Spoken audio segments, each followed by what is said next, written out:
BDP Excel revision, how to use AutoSum.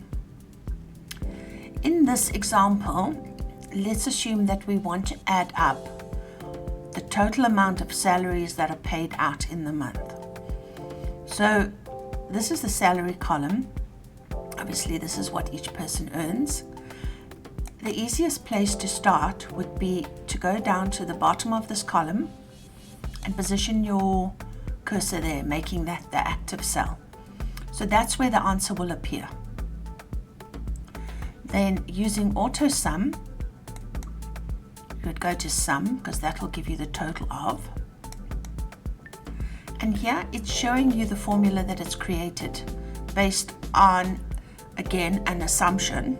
So it's saying equals sum. So what is the total of all the cells between D2 and D131? And remember that to include all the cells between those two references, you use the colon. If it was a comma here, it would only add up cell D2 and cell D131. In this case, we're adding up every cell between the two. When I press enter, that gives me the total amount that is paid out in salaries for all the staff.